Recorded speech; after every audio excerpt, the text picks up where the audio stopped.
Hello and welcome to this quick video where we're going to take a look at FOB shipping versus FOB destination.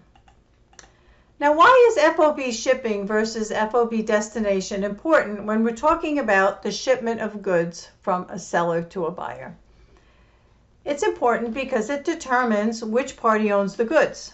Does the buyer own the goods or does the seller own the goods? This is particularly important at the end of a year if the goods are in a truck or in transit between the buyer and the seller. Somebody has to have the inventory on its books at the end of the year.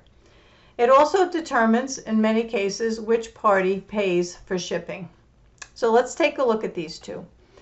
Here is a picture of FOB shipping. What FOB shipping says is that ownership of the goods passes to the buyer as soon as the goods are shipped. So as soon as the goods get put into the truck, the goods belong to the buyer. Belong to the buyer all the way until they get there. So generally speaking, the buyer pays the shipping costs. FOB shipping, ownership passes at the shipping point.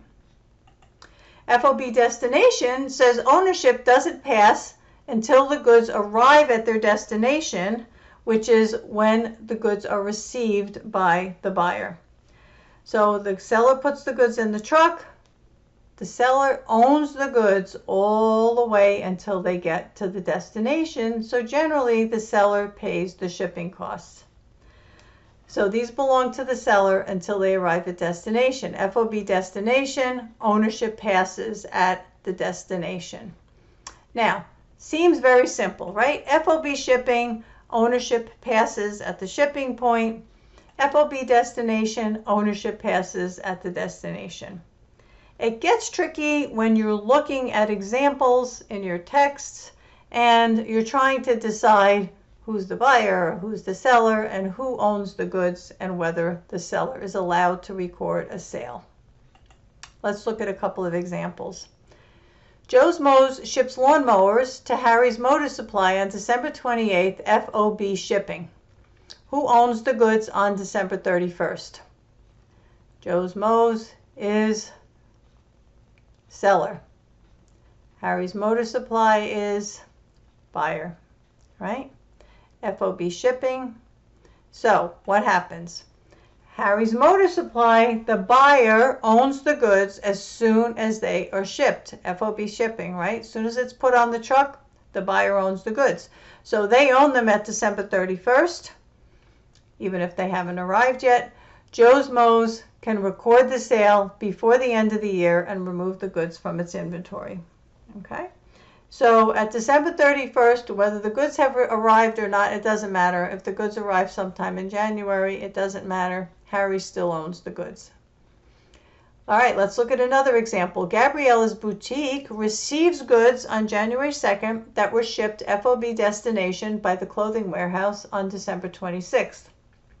Who owns the goods at December 31st? Gabriella's Boutique is the buyer. The clothing warehouse is the seller. The goods were shipped FOB destination. The clothing warehouse owns the goods until they arrive at Gabriella's Boutique, because remember, they're the seller and it's FOB destination, so they own the goods until they arrive on January 2nd.